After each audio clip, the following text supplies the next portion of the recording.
My colleague and friend Joe Perez asked me to share a little bit of the kind of intellectual and social history of Unique Self with you. So I'm glad to do so. Unique Self emerges about 25 years ago when I first began what I call the soul print teaching. I was greatly privileged and delighted in 2001 to put out a book with Simon & Schuster called Soul Prints, Your Path to Fulfillment. We put out with that a PBS special. The PBS special was horrible. The book was really good. And Soul Prints is really a crystallization of the Soul Print teaching. But the Soul Print teaching actually began in 1986 in Delray Beach, Florida, where I was an Orthodox rabbi. And I was speaking to a crowd of some 500 people. And there was just something wrong in the space. I mean, I was teaching them something about the particular sets of Jewish teachings, the laws of Sabbath, which are exciting and compelling and important, but somehow something wasn't happening that needed to happen. Somehow I couldn't find my way in the subtle space to people's hearts, and I felt I couldn't give them the gift I wanted to give them. And somehow the sentence emerged, kind of fell as grace, and I said, you're not only a fingerprint, you're a soul print. And as a soul print, you're a unique expression of divinity. You're a unique expression of all that is. And you have a unique gift, right, to give in the world. And you could actually feel, I can remember the moment and feel it in my body right now. You could feel the energy or the subtle field or the inner space in the room change. And everyone kind of woke up and we kind of looked at each other and we knew something had happened. And from that moment in 1986 in Delray Beach, Florida, I've worked on developing a kind of understanding of soul prints. And soul prints emerges from my lineage tradition of Kabbalah. That's my source tradition. Today, I don't teach in that tradition. It informs me, it defines me, it's in my cellular structure. But I teach in this new tradition that we've started, this new lineage, if you will, world spirituality, which is awesome and beautiful and exciting and delightful, and a great honor and privilege. But soul prints exist. That idea exists in certain moments in esoteric Christianity. I drew it from a kind of deep reading of Kabbalah. It exists in other forms in Ibn Arabi and Sufism. But I kind of took it from the air, right? In other words, it emerged as it emerged that day in 1986. And then I went back to retrace who else in the kind of intellectual history might have thought and felt in this way. And then for the next, 15 years, soul prints was kind of core, right, to the teaching that I did in the world. And it spread, and people picked up pieces of it and used it in different ways and expressed it. And at some point, Sounds True did a soul prints workshop, and Simon & Schuster, as I said, did a soul prints book, and PBS did a soul prints special, and it began to find its way into the world, which was fantastic and awesome. Now, in Soul Prints itself, the 2001 book, I already talk and use the term unique self. And in Soul Prints, there's really two ways we talk about soul print and or unique self. And one way is as the special quality, the spiritual quality, the soul quality of the individual. And the second way is as the unique expression of all oneness. And we actually use it both ways in a kind of undiscriminating way in the book. Then what happened is, right, guys, that was kind of step one. This set of offerings into the world. Soul Prints Workshop, which you can get on Amazon today. Soul Prints book you can get on Amazon today. And it's also available, you can find it through our website, the Unique Self website, or the Center for World Spirituality website. And the PBS special, I think you can find online someplace, but as I mentioned, you don't want to. Okay? So that's the first level. The second level, right, is the work that I was really, again, privileged to do with Mordechai Leiner of Izbeka. And Mordechai Leiner of Izbeka became my lineage teacher. I never met him. I didn't study in his study hall. He doesn't have a study hall. He died in 1848. But I was able to, and honored to, and invited to by grace, just to kind of merge with his teachings. I was first introduced to him by Professor Moshe Chalamish, a professor at Bar-Ilan University, who suggested when I was, 29 or 30 that I write my doctoral dissertation on him as a thinker. A little later, a year or two later, I moved to Jerusalem and met a circle of people who were influenced by Shlomo Kalrach, who is a neo-Hasidic teacher, spiritual master, singer, whose favorite book was The Teaching of Mordechai Leiner of Izbaka, and the book was called Mei HaShiloach. And influenced by Chalamish and by this circle of people, I delved more deeply into Mei HaShiloach, and over the years had a tempestuous, complex relationship with his teaching, and ultimately, in some sense, accepted him as my teacher. And at some point, in 2002, something like that, I went to Oxford University, and around 2002, 2003, wrote the core of my doctoral dissertation, about 1,000 pages, on Mordechai Leiner of Izbaka. I finally was able to submit the dissertation in 2008. Life gets so busy you don't quite get to submit it. And it was approved in 2008, about 300-400 pages of the larger tome. And now that teaching, which I call radical kabbalah, unique self and non-dual humanism, and the teachings of ethos and eros of Mordechai Leiner of Izbaka, is being offered as a 2-volume work, which is available in the summer of 2012 from Integral Publishers. So that'll be a 2-volume work, Radical Kabbalah, Unique Self and Non-Dual Humanism, in the teachings of ethos and eros of Mordechai Leiner of Izbaka. So that's the second stage of the work. Third, and this is happening as I'm preparing the teaching on Izbaka, at some point I begin a series of conversations with Ken Wilber, who gloriously, gorgeously, beautifully, prophetically, with a visionary sense, initiated the Integral Spiritual Center. And the Integral Spiritual Center was, at least for a couple of years, Camelot. It was a time when we all came to what I think Elizabeth Lesser called Ken's birthday party. We came and just delighted in each other, and delighted in the exchange between different lineages. And really, in some sense, although the term was never used there, but I would say that world spirituality, I didn't use the term until 2010, was really birthed in the Integral Spiritual Center. Right? It was the notion of trying to create a path, which transcended and included all the lineages, in a higher vision of what a contemporary spirituality might look like. And in the 2 or 3 years leading up, like 2003, 2004, 2005, Ken and I had a series of conversations, first about soul prints, then about the term unique self in soul prints, and about perspectives. Because in Kabbalah, the idea that a person clarifies their perspective, when they clarify their perspective, they speak the word of God, is essential. And I wrote Ken a long letter after one loft conversation about this notion of kind of perspective and how it works in Kabbalah, and how your clarified, unique perspective creates new God or creates new Torah. And out of that came this wonderful formulation by Ken, which is true self plus perspective equals unique self. And together, Ken and I evolved the unique self teaching in a very kind of special set of, just wonderful, deep, profound, sometimes tempestuous in the best dharmic sense, conversations.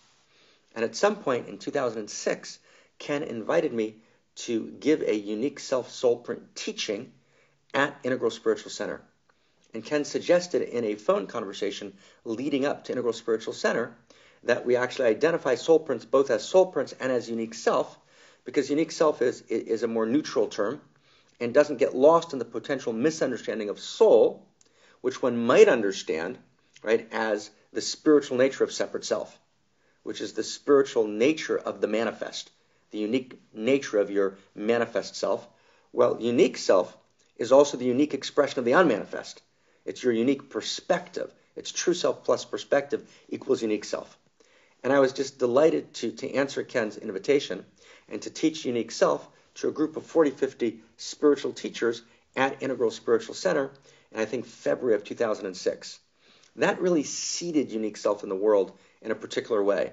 An enormous amount came out of that. Genpo Roshi, in his book, Genpo and I at that Integral Spiritual Center exchanged name tags. I walked around the whole time with my name tag saying Genpo Roshi, and he walked around with a name tag saying Marc Gafni. We had a delightful time in that particular space. And Genpo brought unique self into his big mind teaching, and his colleague and student, Dan Musho Hamilton, who's a close friend of mine, began facilitating the voice of unique self, as Genpo did in the big mind process.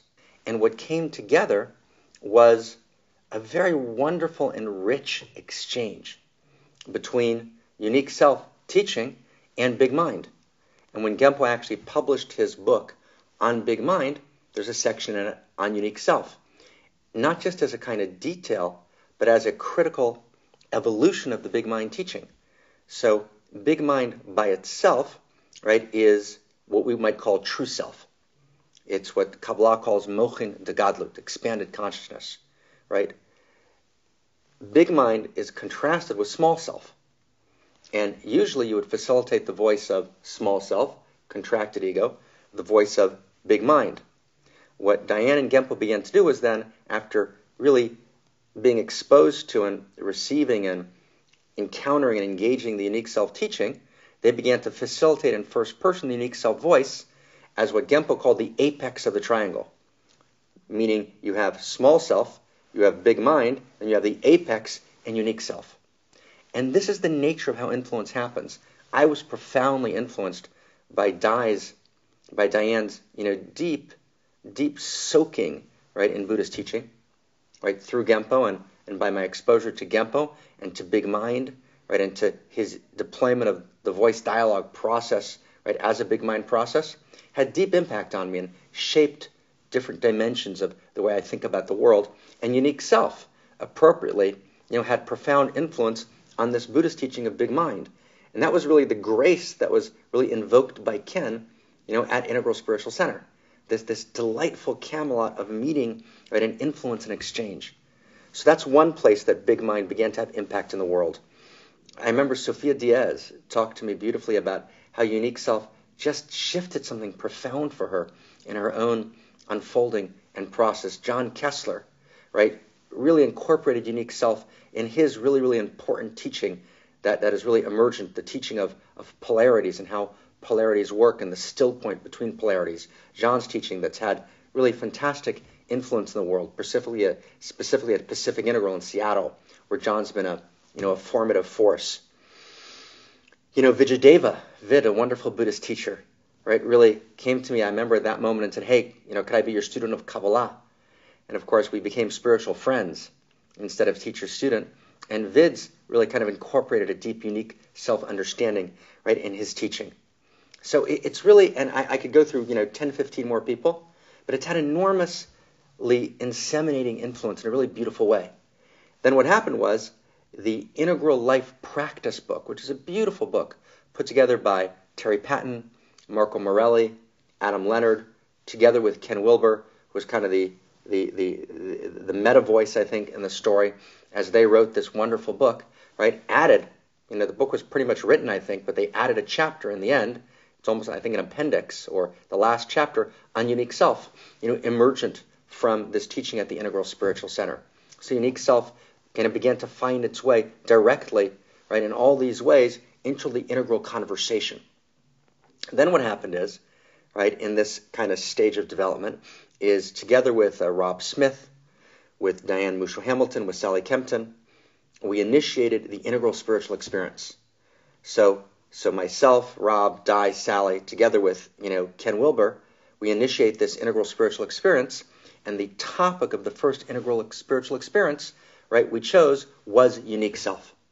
And because I was privileged to be catalytic in that initiation, I chose the unique self Dharma as what to talk about, because that's where my life and focus and and dream was. And so 500 people gathered from 35 countries to talk about unique self. And again, in the conversation between the teachers, in the teachers meeting, leading up to the actual event. I think Diane told me that was the best presentation she'd ever heard from me of unique self, which I really appreciated. And there was enormous input, and Di shaped and influenced, and Sally did in relationship to Muktananda's teaching, and conversations we had with Ken before, deeper, further crystallized. We wrote a document together, emergent out of a wonderful intellectual, sparring between myself and Rob. A document emerged from Rob and Di and myself and Ken and Sally called An Integral View of Unique Self. That document's since been significantly evolved and updated and incorporated into the footnotes of the Unique Self book. So in this whole meeting, right, Integral became a home for the Unique Self teaching. And essentially, Unique Self became a new chapter in integral theory. And I would say that's the third stage. So the first stage is soul prints. Second stage is unique self and non-dual humanism, right? My doctoral work at Oxford, Mordechai Leiner Vizbuka. And the third stage, happening parallel to the second, is the whole infusion of integral and unique self and the whole meeting of those worlds, in which unique self becomes a kind of new chapter in integral theory. And that has its kind of final expression, or deepest expression, in Integral's academic journal, whose executive editor is Sean Hargens. And Sean very kindly invited me to be the guest editor of a volume dedicated to integral spirituality on unique self. So I guest edited that academic journal. It was Journal of Integral Theory and Practice, number 6, volume 1. And it has 7 or 8 articles all around unique self. So I wrote 2 articles, one which is kind of the classical academic article on the core theory of unique self, and the kind of lineage article based on the kind of Hebrew mystical lineage sources of unique self in that tradition. Zach Stein wrote a wonderful article which, among other things, compared, right, the unique self-teaching with the authentic self-teaching. Dustin DePerner wrote a lovely article talking about the emergence of unique self and the unique we. The unique we is already an idea that I talk about in the doctorate in Oxford. And Dustin independently developed the idea of unique we. And Dustin's done some fantastic work in integral religion. I think a new book of his is just out, another one coming out, which is wonderful and important. And at a key moment in world spirituality, we had some key, important, and just very beneficial conversations. And all sorts of things began to emerge. Joanne Hunt, who's developed with her partner Laura this awesome thing called integral coaching. They did a weekend in which they took the 8 stations of unique self, which are core to the unique self book, right, that we used at ISE, and did an entire weekend for their coaches, right, based on these 8 stations of unique self. So the teaching has kind of found its way far and wide, and it's now been applied in many different ways. And there's now a sharpening. There's been at least 5 sets of dialogues I can think of offhand on the relationship between my teaching of unique self, mine, Ken's, this emergent teaching, and Andrew's teaching, which emerges from a different strain, right, of authentic self. So Andrew and I did a wonderful dialogue. And we've talked about this since 2005, when Andrew came to Israel and we did a public dialogue. And we had a public Dharma dialogue about the nature of uniqueness. And then we did an exchange of letters afterwards, where we clarified our positions. And we've had any number of exchanges, at least 7, 8, or 9 over the years, on the relationship between unique self and authentic self. And we finally did a recorded dialogue in the Future of Love series, and an article in the Journal of Integral Theory and Practice on unique self and authentic self. And there was a second conversation, right, or a second dealing with that issue that Zach Stein did, as I mentioned, in his article, the relationship between authentic self and unique self. Sonia Student, who's the head of the Integralis Forum in Germany, just a couple of weeks ago, right, meaning where are we now? We're now in May 2012. So I think like in March or April of 2012, she did a dialogue with Tom Steiniger from Enlighten Next in Germany on the relationship between unique self and authentic self. On a new wonderful website called Beams and Struts, Chris Dierkes, one of the founders of the website, wrote a great article comparing the unique self and authentic self teaching. Dustin DePerner and Michael Wambacher, Michael being a student of Andrew Cohen's, and Dustin being a colleague of mine, right, did a fantastic dialogue on unique self and authentic self in the summer of 2011. That's just 5 offhand. So there's been a lot of conversation, right, in the broader integral and evolutionary communities trying to clarify and understanding that these are really important distinctions. And there's an enormous amount that overlaps, because both unique self and authentic self speak about individuation beyond ego, but there's a different cast, there's a different quality to the teaching, and they both inform each other. And so that gives you a sense of the play, right, of unique self-teaching. Now, the other place that unique self-teaching is influencing, right, and dancing and dialoguing is outside of the integral world.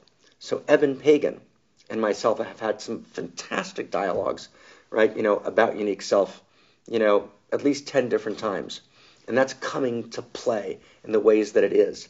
And we're developing together a kind of a teaching called Actualize, that unique self is one component, key component of that teaching, which is speaking to an entirely different audience. We're developing a book called Answering the Call, right, responding to the Call of Your Unique Self, which is a more popular book, right, designed to speak to a different and a broader strata of consciousness, to bring the unique self teaching in that way, right, into the world. And ultimately, right, it's our belief that unique self, right, will seed the potential of a genuine democratization of enlightenment. Joe Perez, right, who's been a career coach for many years, besides being a great writer and blogger, right, is going to develop unique self, use unique self to develop kind of career coaching and counseling, and take it to a different level. I'm working with Leon and Sushata, right, in Holland, right, on a teaching called 7 Types of Sexing, which I developed a number of years ago, which they're going to add to, deepen, and take into the world in which unique self-sexing is at the core. I'm working with Professor Richard Schwartz, the founder of Internal Family Systems. We're going to put out an article in this coming year, a paper on unique self and internal family systems, and we're influencing each other in a very, very beautiful, delightful way. I'm working with John Mackey on a paper on conscious capitalism and unique self. Right? There's an enormous amount happening. We're working on a new shadow process based on the unique self teaching. So this is just to give you a sense of just the excitement that's happening. And maybe just to conclude, I'll just give you a couple of other snapshots of the future. Lori Galperin has galvanized a group of very brilliant therapists, right, 8 of them at the Castlewood Treatment Centers. And they're working on developing unique self modules to be applied, right, in chemical dependency, in eating disorder, and the entire world of treatment. We're developing a unique self process. Kathy Brownback, who's the former dean of students and a terrific faculty member at Exeter Academy, has developed a unique self course, right, for high school students to really bring unique self into education and ultimately into higher education. In the world of business, I'm talking to a number of key people, Wyatt Woodsmall, Richard Barrett, and others, John Mackey, about how unique self might become an effective and an enacted module in business. And we'll have very soon, right, an application of unique self in business. And finally, in the world of spirituality, we're developing a unique self process, which will have its kind of virgin voyage, right, in November of 2012 as a formal unique self process. We've already given 2 unique self courses online in 2010, which formulated the core Dharma in courses. Now we're going to create an actual unique self process. And lastly, right, I've had wonderful conversations with Laura Wood and with Zach Stein about what it means to create, and with Clint Fuse, but what it means to create a unique self index, an actual metrics, which actually measures unique self. And that's not a simple process, but it's an exciting process, and we're beginning to think about that. So you begin to see an emergent world of unique self as a kind of catalytic, right, lodestone of world spirituality teaching, which will be adopted by many people, reshaped, reformed, added to, evolved, energized. Right? It's the initial catalytic offering, and everyone is going to help shape it, right, in appropriate ways. And we've now, I think, put the core Dharma together into the world, and now it can find its way. So I hope that gives you just a sense of the emergence of unique self, of the catalytic role, right, that it's been able to play already in the last 6, 7, 8 years, of the wonderful interaction between integral theory and unique self, of Ken, who's been such a key co-creative partner in its emergence, and of its deep history, right, over the last 25, 30 years, and most important, of the enormous potential for its future in creating a world in which everyone knows that they're living uniquely, that their story is unique. Because really, that's what it's all about. It's about the notion that every human being is an irreducible, unique essence, and that every human being has a story that's worth telling, that's worth receiving, that's worth hearing, and that no human story can be reduced as a means to another person's story. When we begin to live that, when that becomes part of the source code of consciousness, right, then and only then will we have begun to move towards a world in which, indeed, we can really love each other, and love each other outrageously, love as the ultimate unique self-perception.